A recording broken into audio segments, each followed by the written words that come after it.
Natal. Fazem-se árvores, ligam-se luzes. Não há melhor lugar do que nossa casa para as festas. Um empolgante período de presentes e festas de que só os Sobinas não gostam. Mas onde começou essa tradição? Por que penduramos meias? Quando começamos a cantar cânticos de Natal e a decorar árvores? Como Papai Noel acabou usando vermelho, um trenó e 8 pequenas renas? Há histórias ocultas atrás de nossos hábitos modernos. Umas são obscuras e místicas. Outras são só para ganhar dinheiro. Então, prepare-se para a verdade por trás das festas que adoramos. Esta é a verdadeira história do Natal. A verdadeira história do Natal. Well, it's beginning to look a lot like Christmas everywhere you go. Take a look at the 5 and 10, glistening once again, with candy canes and silver lanes aglow. It's beginning Já é quase Natal de novo. A temperatura cai, flocos de neve caem, e as cidades grandes e pequenas parecem começar a se enfeitar cada vez mais cedo. O período das festas começa, na maioria dos lugares, depois do Halloween. E isso porque é um enorme negócio no país inteiro. O gasto com enfeites de festas e presentes se eleva a 15 bilhões de dólares por ano. Há um Papai Noel em cada shopping de costa a costa, com trenós cheios de brinquedos e há luzes. Muitas e muitas luzes. Gostamos de luzes como crianças. Todos nós já entramos no carro da família e saímos pela cidade para ver as luzes. A Decra Light Industries é uma das maiores empresas de enfeites para as festas dos Estados Unidos. Seus projetistas e artesãos criam os mais atraentes motivos natalinos para praças públicas e shopping centers do país todo. Gostamos de grandeza, entende? Gostamos de grandes montagens, de árvores grandes. Os 800 quilômetros de luzes natalinas que a Decra usa todos os anos são muito mais complexos do que as primeiras guirlandas comercialmente disponíveis. Quando foram inventadas as primeiras luzes natalinas elétricas? Em 1882, pelo vice-presidente da Edison Company, Edward Johnson. Depois, a General Electric ofereceu cordões com 24 lâmpadas a 12 dólares, o que são 280 dólares de hoje. Essa ideia luminosa costuma ser atribuída a um funcionário da empresa telefônica da Nova Inglaterra. A inspiração veio do trabalho dele, na companhia telefônica, e foram as pequenas lâmpadas dos painéis telefônicos primitivos. Isso deu a ele a ideia do que hoje chamamos luzes natalinas. Como a origem das luzes natalinas elétricas, a história de muitas de nossas tradições para as festas faz parte de uma obscura, mas verdadeira história do Natal. Essa é a razão por que fazemos as coisas estranhas que fazemos a cada mês de dezembro. Por exemplo, cortar uma árvore e colocá-la em nossas salas. Mais de 30 milhões de nós farão isso antes de 25 de dezembro. Mas por quê? A base disso está numa história que acontecia há mais de 2000 anos, uma celebração anual praticada pelos antigos povos do norte da Europa. Todo dezembro, no dia mais curto do ano, acontece o solstício de inverno. Ele marcava o dia mais escuro do ano. Mas marcava também a promessa de dias mais longos, e essa era a causa da celebração. Para honrar a ocasião, antigas tribos celebravam um festival de 12 dias que chamavam Yule. Eles usavam o que tinham colhido, era tempo de abate de animais. Os animais das fazendas eram mortos porque não era possível alimentá-los nos dias de inverno. Então havia muita carne à mão. A cerveja já estava feita. Era a época perfeita para uma festa. Os nórdicos queimavam uma tora gigante durante os 12 dias da festa. E levavam sempre vivas, pinheiros e azevinho para casa. Ao longo dos séculos, o conceito cresceu e depois foi agregado ao nosso hábito moderno da árvore de Natal. Hoje, escolher uma árvore para a família é uma tradição das festas. E todos os anos, fazendeiros americanos cultivam 350 milhões de árvores em 15 mil fazendas de pinheiros de Natal. E isso é quase uma árvore para cada homem, mulher e criança do país. Os cultivadores replantam constantemente. Daqui a anos, a semente de hoje se tornará o ponto central da decoração de Natal de alguém. A coisa mais bonita que já ouvi um cliente dizer foi sobre o pinheiro balsâmico. Quando você abre a porta, ao voltar para casa do trabalho, você sente o perfume da árvore. E esse perfume é o que faz o Natal. Essa é a maravilha da árvore de Natal. Nem sempre é fácil ver como nossos hábitos modernos se ligam às antigas tradições. O que isso tudo tem a ver com o nascimento de Jesus há mais de 2000 anos? Para os cristãos, esse momento memorável é quando a história do Natal começa. Como sabemos o que sabemos sobre o nascimento de Jesus? Na verdade, há duas fontes no Novo Testamento para a Natividade: o Evangelho de Mateus e o Evangelho de Lucas. Um não se refere ao outro. Um pode até ignorar o que o outro escreveu e cada um conta coisas sobre o nascimento de Jesus. E o que tendemos a fazer é juntar as duas histórias para ter uma visão maior do que chamamos natividade. O Evangelho de Mateus introduz a estrela de Belém. E os sábios chamados magos, que trazem presentes ao bebê Jesus. Há um valor simbólico nesses presentes. O que fizeram foi levar coisas realmente preciosas para homenagear essa criança que nasceu modestamente. E há a mensagem de que devemos reconhecer que o nascimento não tem nada de modesto, porque foi um rei que apareceu. Esse é o primeiro exemplo de presente de Natal. Mas ninguém registrou quando isso realmente aconteceu. Ninguém sabe a data certa do nascimento de Jesus. E os primeiros cristãos não celebravam aniversários. Então, como Jesus acabou fazendo aniversário dia 25 de dezembro? Muito antes de Jesus nascer, os romanos celebravam muitas festas pagãs, particularmente em dezembro. E essas festas de fim de ano criaram o palco para as festas natalinas modernas. Uma das festas romanas era a Saturnália, que começava no dia 17 de dezembro e era uma série de festas que duravam de 3 a 5 dias, talvez 7. Você pode imaginar uma grande festa no escritório, mas de togas. Os romanos trocavam presentes na Saturnália, assim como fazemos no Natal. Os escravos recebiam refeições especiais de seus amos e gozavam de uma liberdade que não tinham o resto do ano. A segunda festa é o Ano Novo. Era uma festa de 5 dias e era muito divertida também. E entre a Saturnália e o Ano Novo, já havia a celebração de um deus romano no dia 25 de dezembro. Esse deus, Mitras, e mais um deus, Sol Invictus. O deus Sol Invicto eram ambos festejados em 25 de dezembro.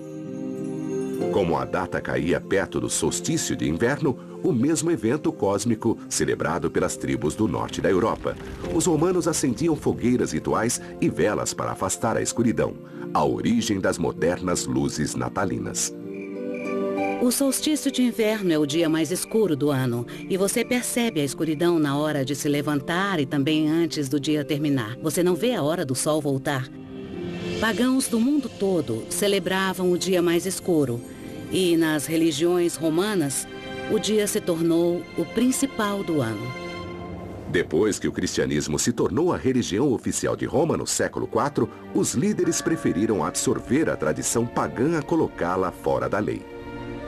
Foi aí que a igreja decidiu celebrar o nascimento de Jesus e escolheu um dia perto do solstício de inverno, 25 de dezembro. Existe uma razão para Jesus ser chamado de a luz do mundo, e é a associação do nascimento de Jesus com o solstício, que era celebrado por diversas outras religiões. Isso ajudou a colocar o nascimento de Jesus em 25 de dezembro. À medida que a igreja continuava a absorver várias tradições antigas, o que emergiu foram duas experiências de Natal. Uma religiosa, a outra nem tanto. Nas igrejas, as festas eram celebradas com um grau bastante alto de solenidade. As pessoas se reuniam, acendiam velas. O Natal era celebrado na véspera.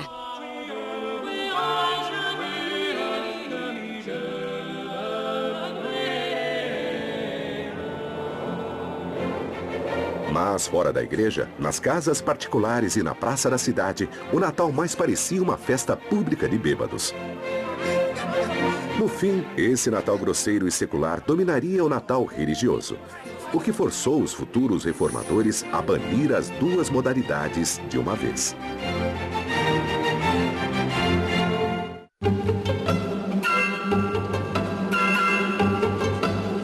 Luzes e enfeites podem ser o principal aparato de nosso Natal moderno. Mas para as crianças, a única necessidade real é um velhote alegre e barbado, numa roupa vermelha. Ho, ho, ho, ho! 20 milhões de crianças visitam Papai Noel todos os anos, incluindo vários milhares na cidade do Papai Noel. Um parque temático de Natal no New Hampshire, onde as crianças também podem mimar uma autêntica rena. Os machos chegam a 150 ou 180 quilos. É quando as crianças entram no celeiro, ficam, admiradas. Ninguém acredita que sejam tão grandes e depois dão a eles biscoito, ou cenouras, ou maçãs. É uma coisa realmente incrível.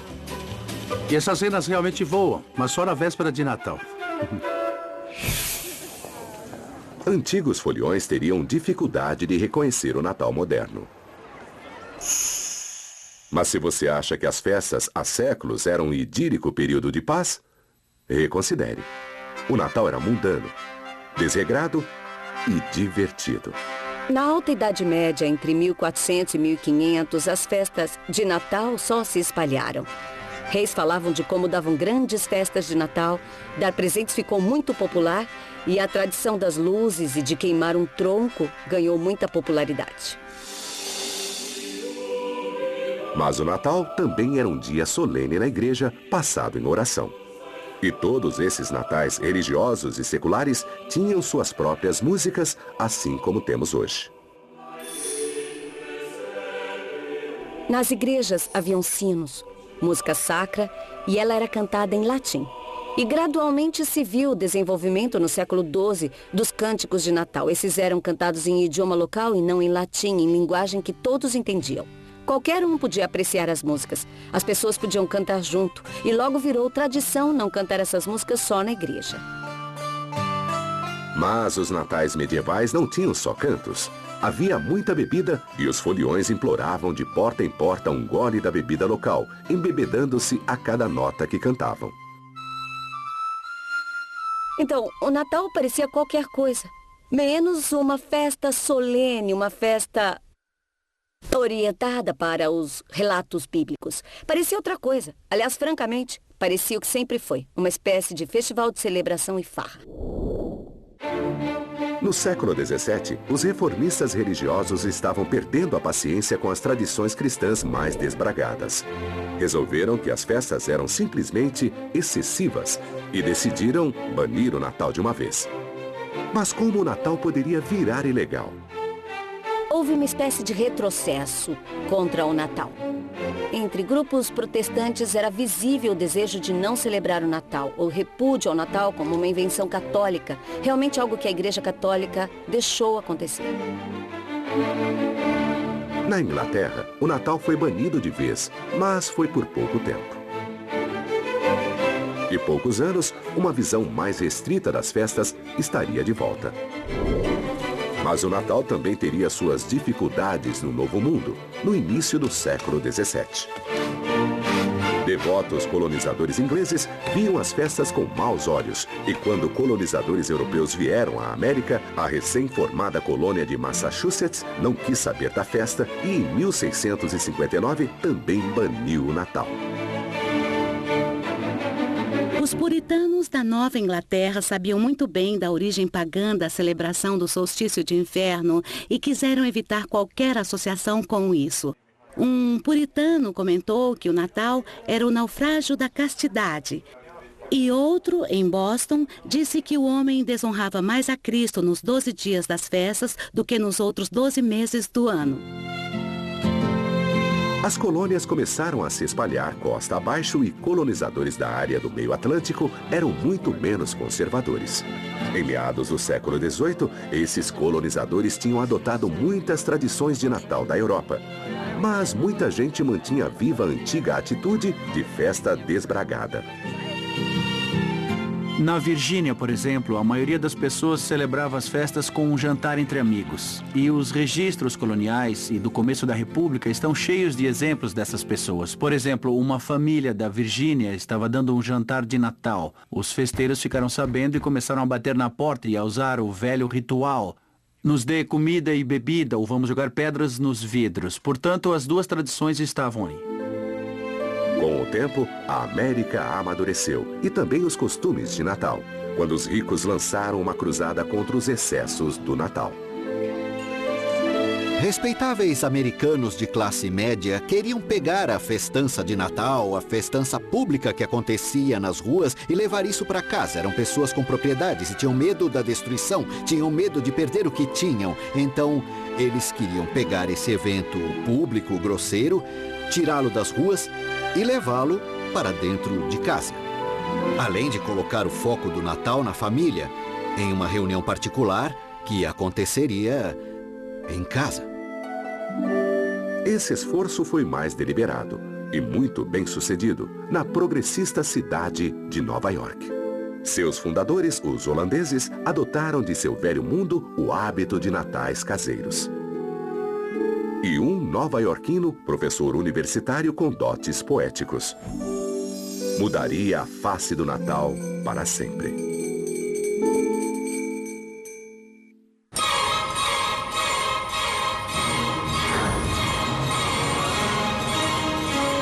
Cidade de Nova York. A Big Apple. A cidade que nunca dorme. A terra natal do Natal?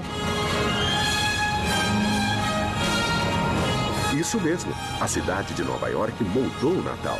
O Natal moderno e secular que celebramos hoje, mais do que qualquer outra cidade do mundo.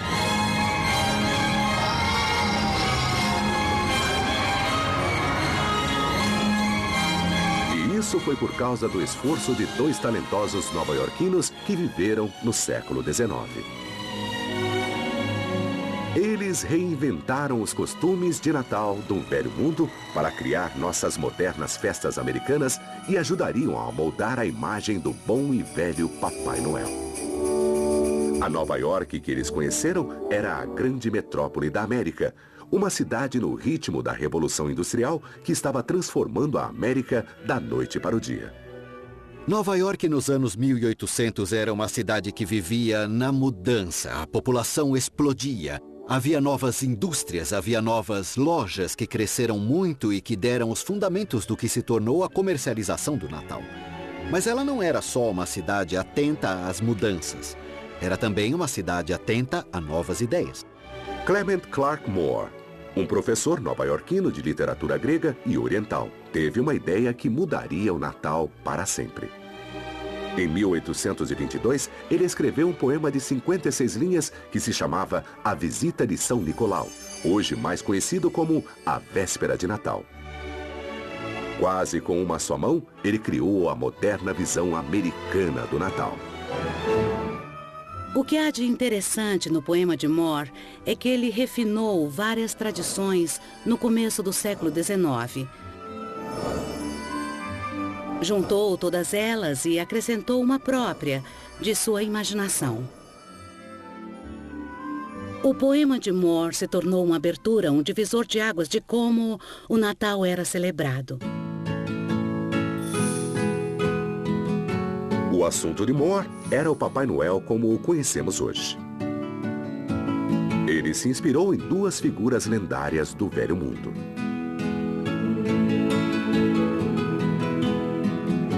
Uma era São Nicolau, um bispo do século IV, famoso por dar presentes e conhecido por deixar os presentes em meias. A outra era Sinterklaas, a versão holandesa de São Nicolau. Sinterklaas tinha se mesclado um pouco com Odin, o deus pagão das festas, que voava pelos céus em um cavalo de 8 patas.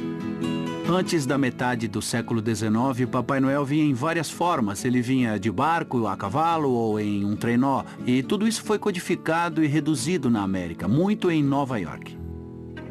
As duas lendas do Velho Mundo eram ricas em detalhes, muitos dos quais Moore decidiu deixar de fora. Um dos omitidos foi uma figura com cara de diabo, companheiro de São Nicolau, e que podia trazer um chicote para castigar crianças desobedientes. Ou pior.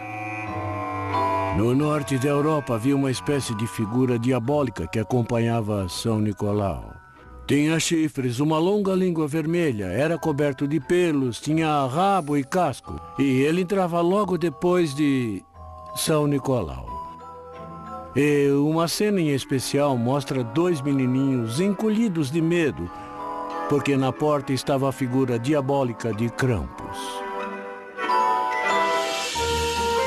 Mas o Papai Noel de Clement Clarke Moore só personificava o bem. E Moore introduziu várias novas características nele. Ele o vestiu com roupa americana, deu a ele um cachimbo e o retratou não como um padre, mas como um sorridente e alegre doente, com brilho nos olhos. Nas costas, ele levava um saco cheio de brinquedos para as crianças da casa. Moore também deu a ele um trenó, que voava pelo céu e era puxado não por um cavalo, mas por 8 renas, cada uma com seu nome. Vamos Dasher, vamos Dancer, vamos Prancer, vamos Vixen, vamos Comet, vamos Cupid, vamos Donder e Blitzen. O poema de Clement Clarke fascinou os americanos do século XIX. Ele criou um novo tipo de Natal, nem grosseiro, nem religioso, mas centrado no lar e na família. Nas décadas que se seguiram, vários artistas expandiram as imagens de Clement Clarke, mas a visão dele foi a que ficou. Uma coisa interessante do poema é que os editores mudaram a última linha. Na versão original de Moore estava: um alegre Natal para todos e a todos uma boa noite. A maioria dos livros trocou alegre por feliz. Por mais icônico que fosse o Papai Noel de Clement Clarke, ele ainda não era a figura totalmente formada que conhecemos hoje. O Papai Noel dele não tinha oficina no Polo Norte, nem duendes, nem cartas das crianças, nem a listas de bons e maus. De onde vieram esses detalhes? Vamos dar o crédito a outro nova-iorquino, o ilustrador Thomas Nast. Ele pegou o Noel de Clement e produziu a versão definitiva para as gerações futuras.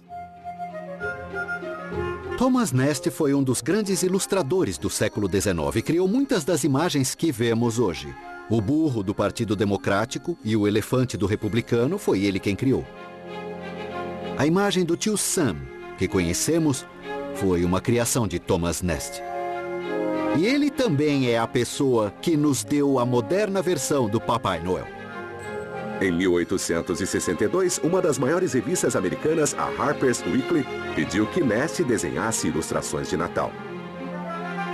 Ele transformou o bom velhinho de Clement em alguém maior e mais imponente. E ele se tornou seu avô. Deu a ele uma espessa e longa barba branca, que era a imagem de uma pessoa rica no mundo vitoriano. Ele usava um casaco vermelho com adornos brancos, botas pretas, um cinto de fivela e um cachimbo. A imagem de Nast de Papai Noel se tornou indelével e a cada Natal ficou mais rica em detalhes. Nast fez isso ano após ano. Ele criou muitas coisas que associamos a Papai Noel. A lista de bons e maus, a casa no Polo Norte, e isso se tornou a imagem de Papai Noel. Uma razão pela qual os americanos adoraram o Papai Noel de Nast Clement é que ele celebrava a infância. Um novo olhar sobre a criança só tinha aparecido recentemente no país na trilha da Revolução Industrial. Você tem que se remeter a como as crianças eram vistas no começo do século XIX, quando eles eram vestidos como pequenos adultos e se esperava que se comportassem como adultos. Pela metade do século, as coisas começaram a mudar e tudo foi mais orientado para o lar. Então as crianças se tornaram o centro da sociedade vitoriana.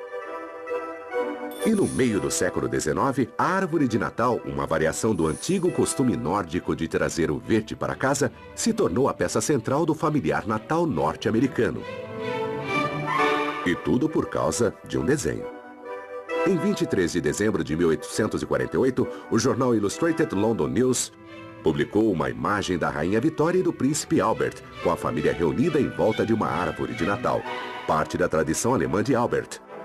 A Inglaterra se apaixonou imediatamente. 2 anos depois, a mesma imagem de Vitória e Albert foi republicada em uma revista americana muito popular com algumas alterações. Tiraram a coroa da Rainha Vitória e tiraram o bigode do Príncipe Albert para que parecessem um pouco mais americanos. Foi uma maneira de dizer à classe média americana que comprava a revista que valia a pena ter essa tradição em casa. A árvore de Natal tinha chegado oficialmente à América. Em 1856, o presidente Franklin Pierce pôs uma na Casa Branca. Papai Noel, redefinido em amigo das crianças, e árvores de Natal elaboradamente decoradas ajudaram a transformar o Natal. Uma festa antes comandada por grosseiras bebedeiras era agora tempo de celebração da família. Mas no início do século XX, Papai Noel e o Natal mudaram de novo.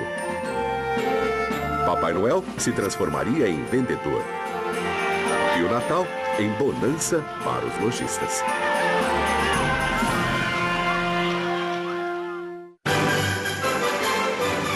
Para 79 milhões de compradores, a temporada de Natal começa no dia seguinte ao de Ação de Graças, quando é dado o sinal dos varejistas para a chamada Sexta-feira Negra.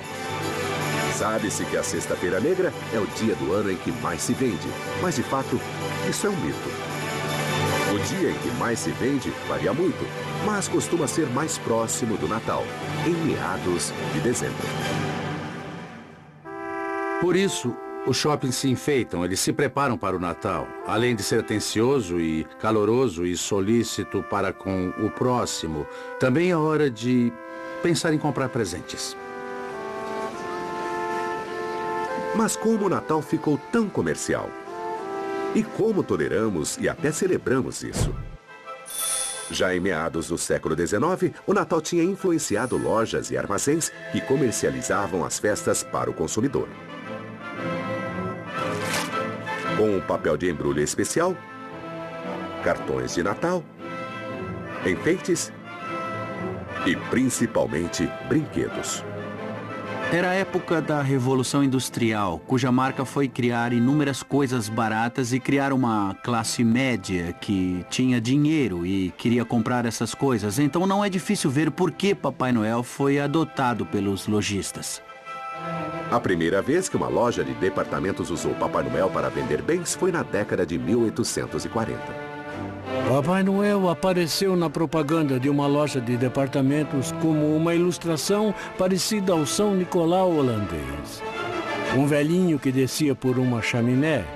E de 1874 em diante, apareceram inúmeras companhias que usaram Papai Noel como vendedor. Muitas imagens estranhas, como saindo de uma chaminé ou vendendo carvão, por exemplo. Ou vendendo sapato ou qualquer coisa. Ele é um vendedor quase desde sempre na América. Com o passar do tempo, Noel passou a vender mais do que produtos. Ele vendia o próprio Natal e a suave nostalgia que ele invocava. Durante 2 guerras mundiais, Noel lembrou aos soldados pelo que estavam lutando e ajudou na caridade aos desfavorecidos. Noel vendeu a própria ideia de Natal como um tempo de paz e boa vontade entre os homens. E em 1940, o papel de Papai Noel como ícone da propaganda deu a ele uma aparência padrão.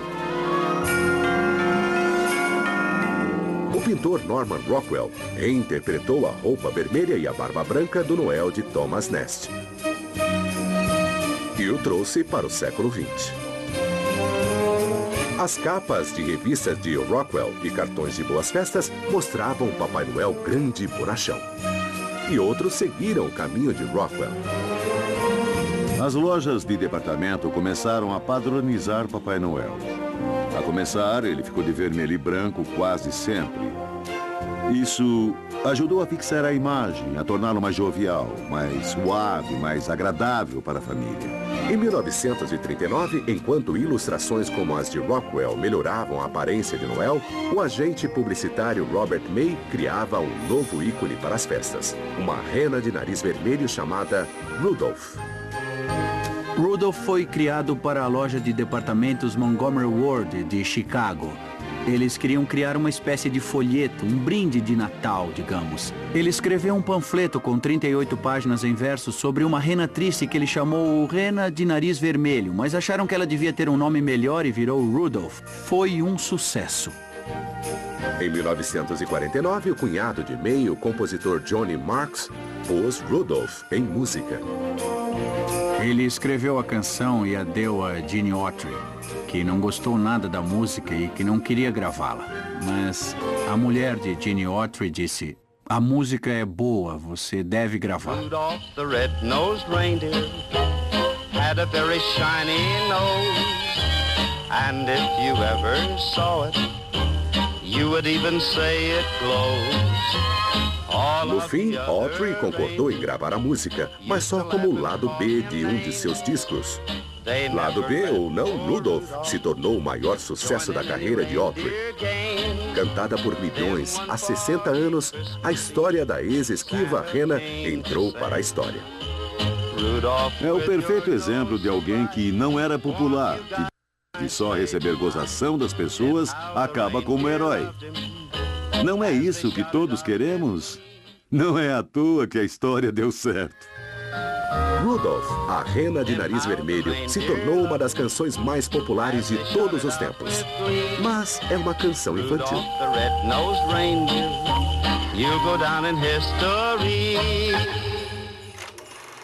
Outra canção natalina destinada à imortalidade, mais ou menos da mesma época, mas destinada aos adultos, foi escrita por Irving Berlin e cantada por Bing Crosby. E é o maior de todos os sucessos, White Christmas.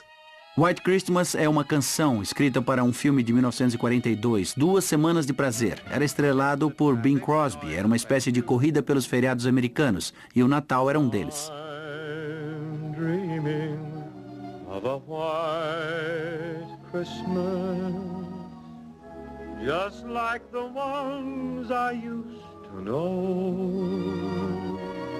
A música não pegou muito, era a primavera de 1942 e tínhamos entrado em guerra, mas ela pegou no outono de 42, quando a América estava quase chegando à marca de 1 ano em guerra, e as centenas de milhares, quase milhões de soldados americanos iam passar seu primeiro Natal longe de casa. E aí sim a música teve um forte apelo emocional e nostálgico. As vendas explodiram em outubro, novembro e dezembro de 1942.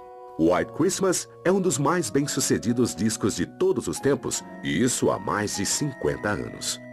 Os valores simples que a música contém, os valores do Natal, eram o grande desejo dos soldados na América do pós-guerra.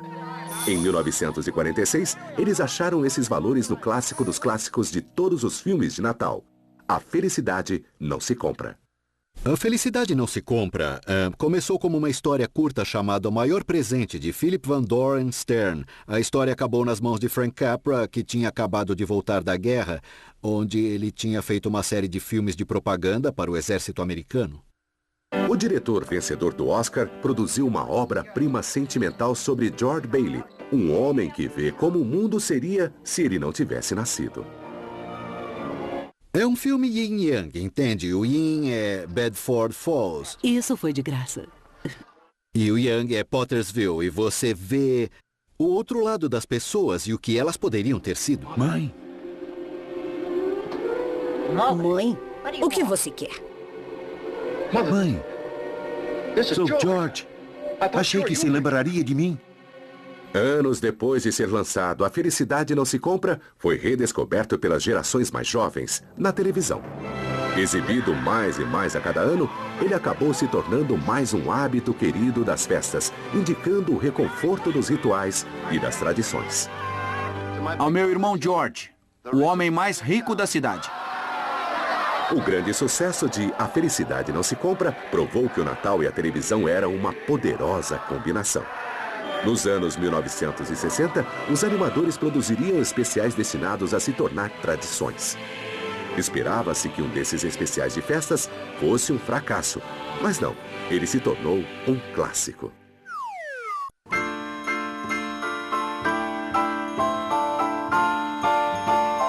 O Natal na América evoluiu ao longo dos séculos, em ritmo com a própria nação, em rápida mudança. Mas até mesmo os dias de hoje, o Natal permanece uma festa familiar, cheia de nostalgia e de lembranças da infância.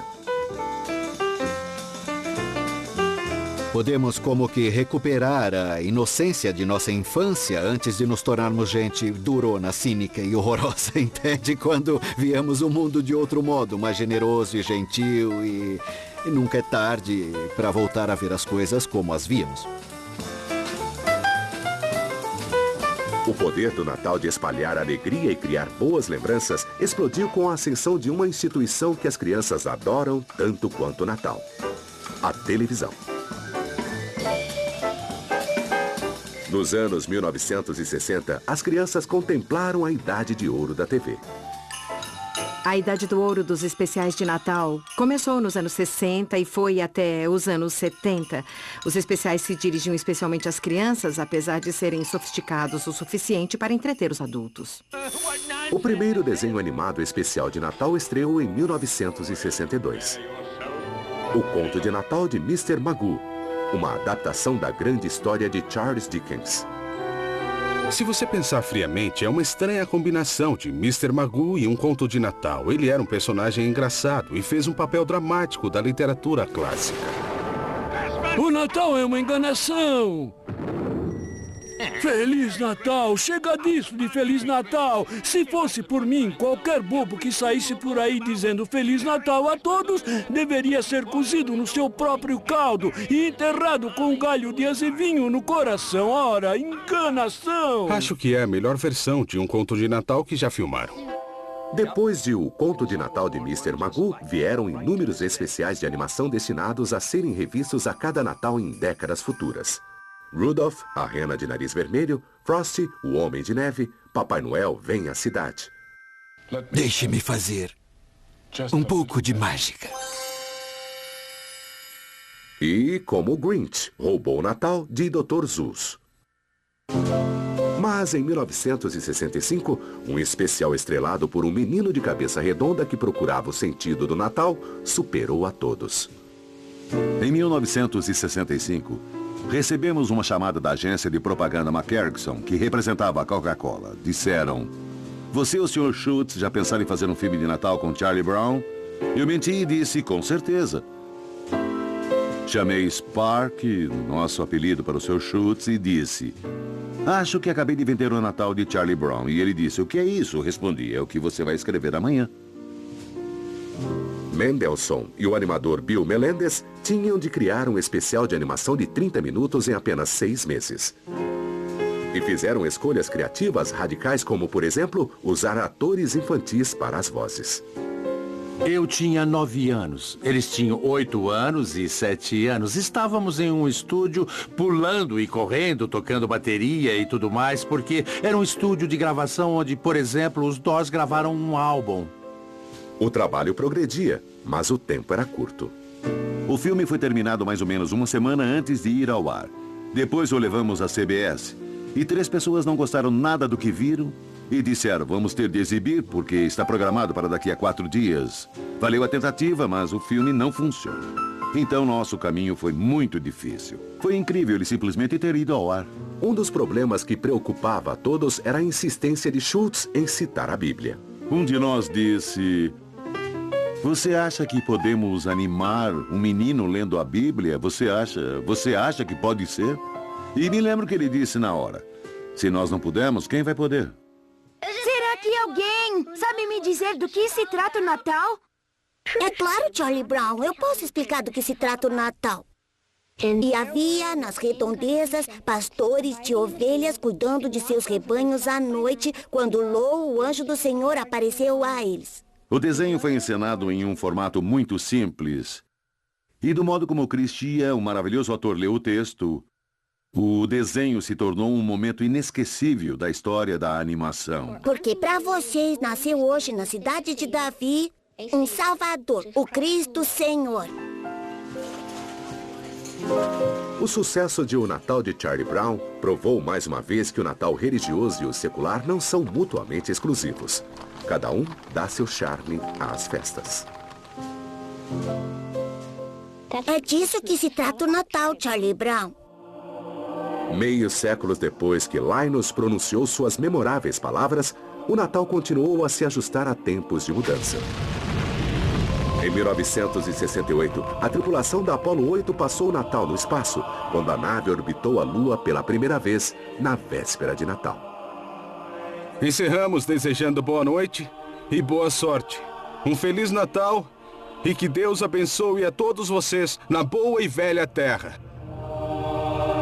Mais recentemente, o Natal foi revolucionado pela internet. Nela, simples cliques em sites como a Amazon adicionaram à rede o vocabulário de Natal. A segunda-feira cibernética se juntou à Sexta-feira Negra como um marco para o varejo. É realmente notável, mas nos últimos 20 anos houve uma revolução no modo como fazemos compras de Natal. Há 20 anos, você tinha que ir até um shopping center ou uma grande loja de departamentos e isso levava tempo. Agora você se senta na frente do seu computador, bate ali algumas teclas e... feito! É mais rápido, é mais eficiente, mas, sabe, não é mais tão gostoso. Essas são as últimas alterações em uma velha história. A das muitas maneiras como celebrarmos uma antiga festa. A cada geração gosta-se menos do Natal atual. Há quem queira voltar atrás, a como era antes, a como pensam que era melhor. O engraçado das tradições é que elas não são estáticas e também não são tão antigas quanto você pensa, como nenhuma tradição que você preserva.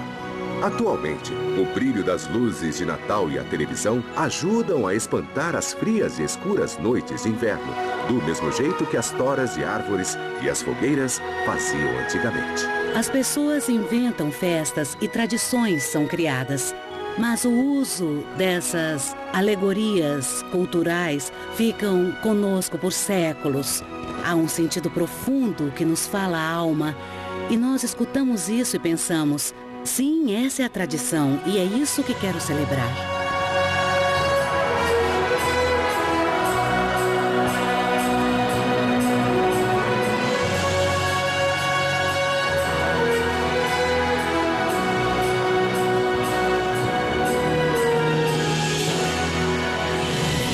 Até onde nossa memória alcança, trazemos árvores para casa e acendemos velas. Penduramos nossas meias e cantamos nossos cânticos nas igrejas e nas ruas. Em meio ao caos, até encontrarmos tempo para nos alegrarmos com o nascimento de uma criança há 2000 anos. Feliz Natal para todos e a todos uma boa noite.